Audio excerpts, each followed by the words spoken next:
Podcasting from the beautiful state of Maine, welcome to another episode of the Learning from Leaders podcast, the show that focuses on identifying and developing the skills and behaviors that will inspire, empower, and compel others to follow your lead. Listen as Patrick's guests talk about the powerful leadership approaches they have identified and developed, which are vital for leading in today's challenging times. These are the same approaches that will positively impact you as a leader too. Learning from Leaders provides the right balance of leadership research with real-world scenarios, making it easy for you to rise above your best. All right, let's start the show. Hey everybody, I'm Patrick Verino. Thank you for joining me on another episode of Learning from Leaders. And on this episode, we're going to be talking about burnout. We're going to do that with an expert in this space, Mia Baytop Russell. And we're going to be talking about her new book that she co-authored with Gervin Liggins called Fired Up, A Guide to Transforming Your Team from Burnout to Engagement. I really enjoyed this conversation. I think it's timely. We hear about it going on so much right now, and it really provided through their research, I think, a better understanding of what burnout is, and also what are some approaches that we can utilize to help us address it more effectively. And we need to be able to do that. Let's get into it. Mia, I want to thank you for taking the time to be on the podcast today.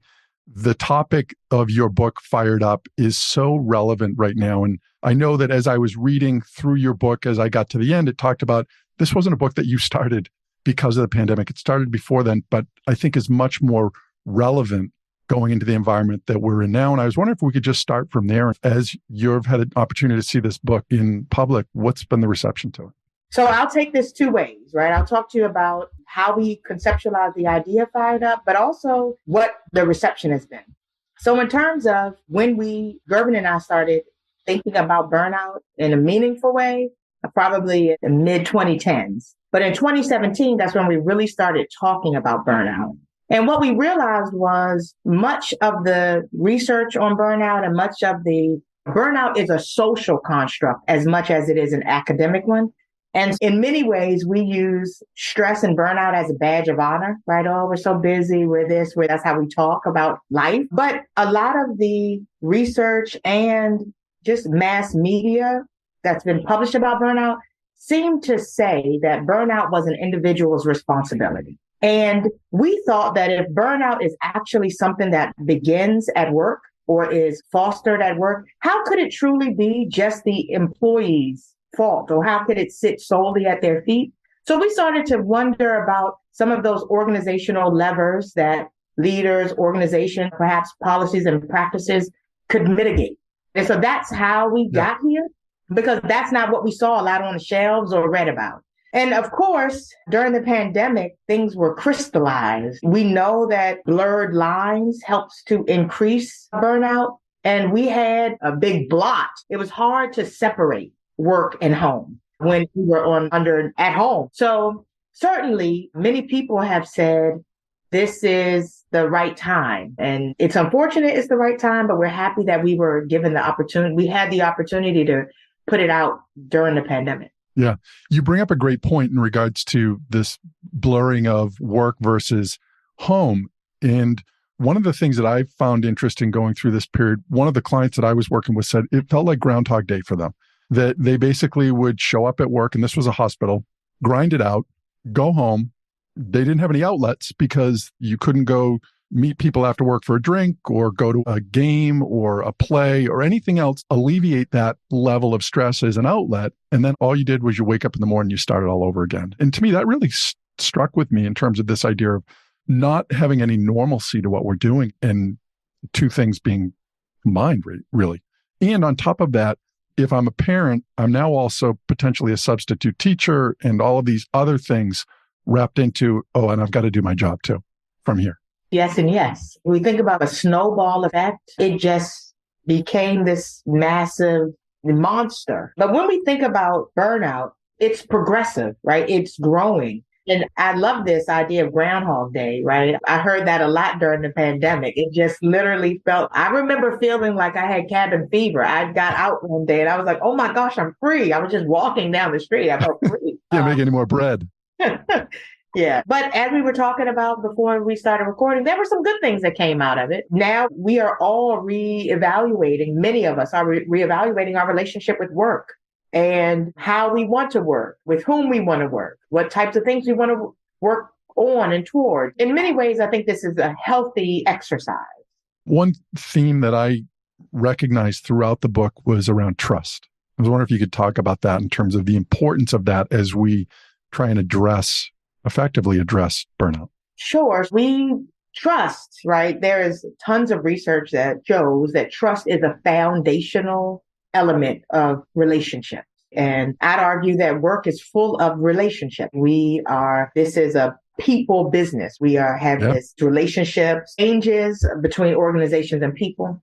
In order to create what we are also seeing a lot about now, psychologically safe work environments where people can really bring their best selves to work, it all starts with trust. Because of trust, leaders and employees, managers and employees can have high quality relationships. They can talk about things such as burnout or any other thing that's on their mind. They can be vulnerable. They can have open, honest communication so that they can solve problems before we can take a more of a proactive approach. I think it all just starts with trust. Then we start to talk about things like a climate of respect, fairness and justice, those types of things. But if trust, I would say, is the foundation of the house. Yeah, I would agree. Even things around fairness, I believe there's an umbrella of trust over those too, is that if there's not trust, fairness will probably apply. Exactly. Yeah. And I think, and there's an image we have in the book where we use this, it's almost as a seesaw. I can't think of the other word, right? Those like things are really trust, respect, and fairness. These are important before we get to any of these other things. You can't really have a mini conversation about the types of work or the opportunities that people want to pursue if they don't believe that they can actually talk to you about their desires and dreams. If a person wants to go down a different path, but they aren't sure that they can have that kind of conversation with the leader, there are things that are missing. And so before we talk about organizational support or job demands and job resources, all of the things that can either build an engaged team or a team experiencing burnout, those are the things that need to be in play. Yeah. And I appreciate that about your book, because really the beginning of this book is all about building up the need or the understanding of why this is important. And then you really go into, okay, hopefully you've bought into the importance of this. And I say that hopefully because I think there are probably some leaders, toxic leaders, that have a hard time with this it's not a real problem. Certainly. And we do, you're right. We do spend a chunk of time on why it's important, but the numbers are real. For example, $300 billion in lost productivity is the global cost of burnout. I think it tops $1 trillion, $1 trillion when you start to add in the effects of depression and when we look at productivity. But when you have 65% of your employees saying that they feel stressed, overwhelmed, that they feel weighed down by chronic stressors, that's a major issue. And what we try to paint this picture of that when employees feel this way, it can be contagious. The same way that good feelings can spread, so can not so good feelings. Burnout is contagious. You have people that are feeling undervalued, unappreciated. They may start to look to leave. When they leave, those that remain now have more work to do and are feeling the same ways. We're trying to build the case to say, this is why you should care. It's not just some touchy-feely thing that we want to talk about. Oh, people's feelings matters. It has it matters to your bottom line. Totally agree. And that is really the difference. And I think that's why the data is so important to say, look, this is not just about snowflakes and everybody feeling good. This has a business impact on your organizations. Even if you don't like the fluffiness of it, I bet you like the business side of it. So you need to align this. And what's interesting is think about this, or this is what I think about anyways, that how many organizations say that their most valuable asset is their people? Yet what if we were told that your systems, 65% of your systems are under stress of breaking down? You would address that. You would find a way to repair that. If it's your people, you should be doing the same thing. We do try. That's totally right. And we try to talk about what burnout isn't so that we can reframe things. It's not just about being fatigued or just some exhaustion, something a person can get over. Yeah. Burnout it starts with emotional exhaustion. We add in cynicism, right? And a cynic is not necessarily fun unless on a comedy stage. And then it leads to these feelings of professional inefficacy or feeling as if they are not accomplished. This looks like, if we want to paint a picture, this looks like a person that is walking around weighed down by tons of job pressure, stumbling through their workday, stumbling through perhaps life, because we know that home and work is blurring, and walking around with this cloud of self-doubt about whether or not their work matters. If what they're doing matters, do people care? Should they continue to do it? That is just not a good way to feel. And when we think about this means this person is not bringing their best self to work, you're not getting the performance and the productivity that you need for the organizational success. Yeah, totally agree with that. You then go on, though, to talk about really 3 different levels or a 3-step process in terms of now, what do you do about this? You talk about, as I outlined it, assess, acknowledge, and then act. I was wondering if you could just speak to that, because you've got a couple of really good assessments in here, I think, that help organizations and individuals figure out where are we at risk here, I would think. Okay, yeah, sure. Thank you. We do think of this 3-step framework around the idea is let's understand what it is. Let's identify and assess factors in a work environment that are helping or hindering our team. This is the assessment. We really created this. Fired Up is a book that is meant to be a guide to give you practical tips and strategies, solutions, and tools that you can use to improve your work team. So we do start with several assessments and worksheets. Through this assessment, we're looking for these major factors that we know, decades of research that suggest autonomy, having purpose and meaning at work, organizational support. These types of things are helpful in an organization. We also have tons of research that says chronic stressors or not having the adequate support, including equipment and materials to do your job, is a thing, right? It hinders our performance at work. So these are what the assessments try to do.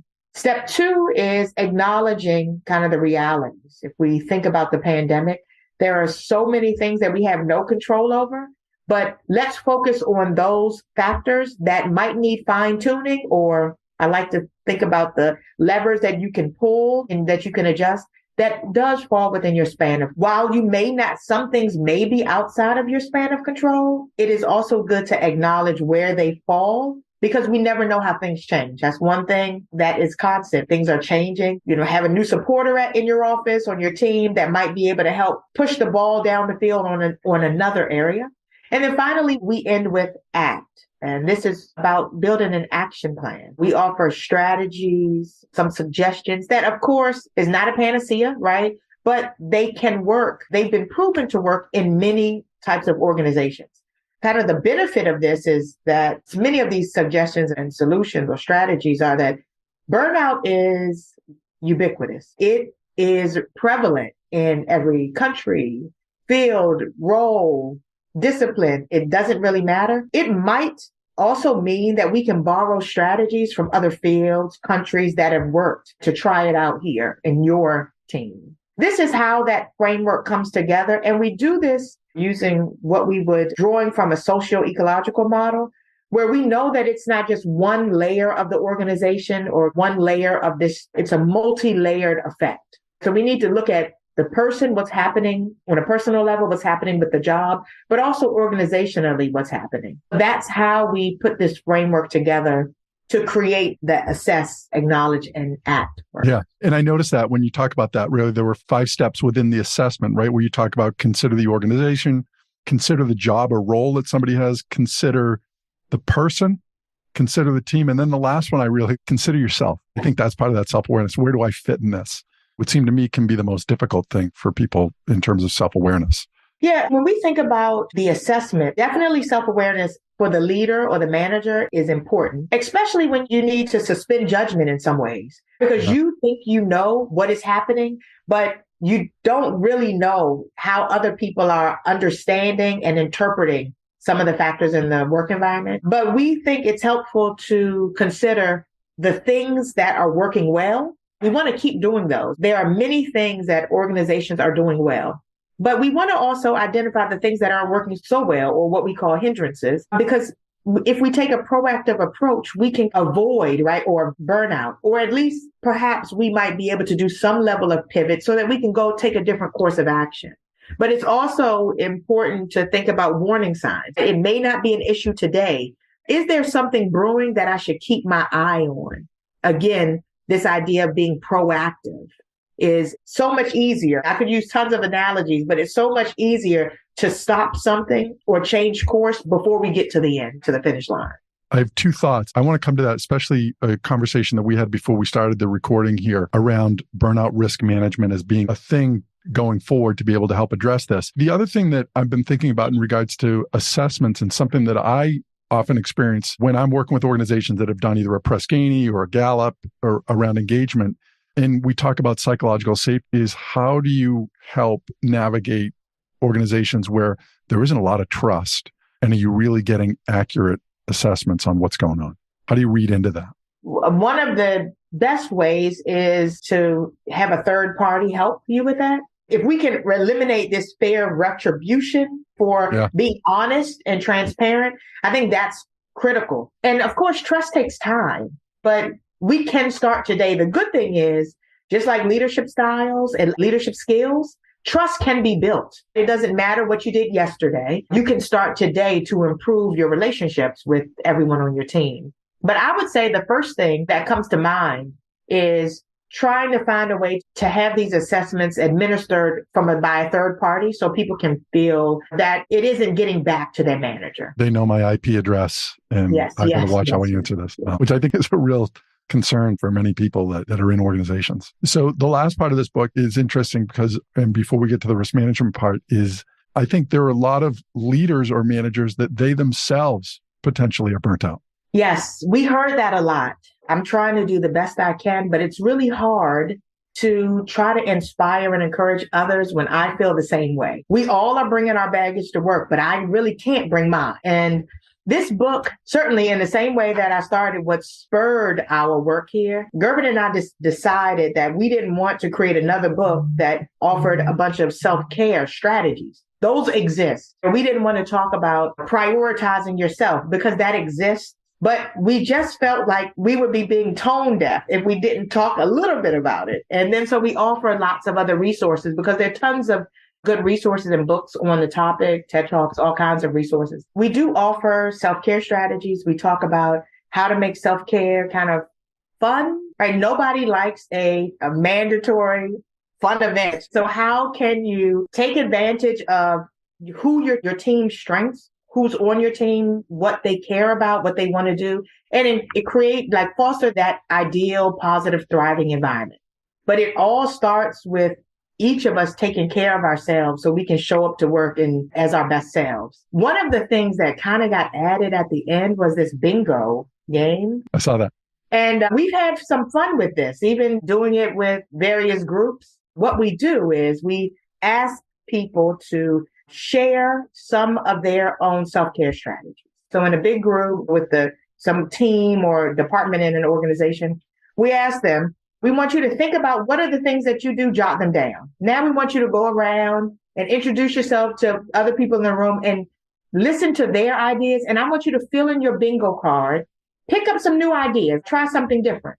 And we often ask at the end, what does it feel like in one word? What does it feel like when you get to think about or talk about self-care strategy? So the words are like being exhilarated, confident, relieved. The entire affect in this session changes when they start to think about what is it like to prioritize myself? So then we ask them to make a commitment to themselves and find an accountability partner in the group. They'll report back in a week. Do one of these things, report back. And we're hearing, so again, back to your first question about reception, we're hearing that has been more helpful than we imagined. But we know that visualization, making a plan, all of these things really do improve our overall affect and well-being. This has been a surprise to us. That's been fun, actually. Yeah. And to me, it makes sense, right? In a group, you start to hear of what other people are doing to address this. And all of a sudden, it's like there's synergy there. It's not something I thought about, but there's accountability as you talk about it, where you have somebody that supports you within the organization. I think that helps to elevate the level of trust that you start to have within an organization. I thought that was a great exercise. Yeah. And also some people think we need to talk about work or we have all these things to do. It's not safe to talk about what I want to do when I'm not here. That has been a great exercise and hopefully in some ways team building activity. Yeah.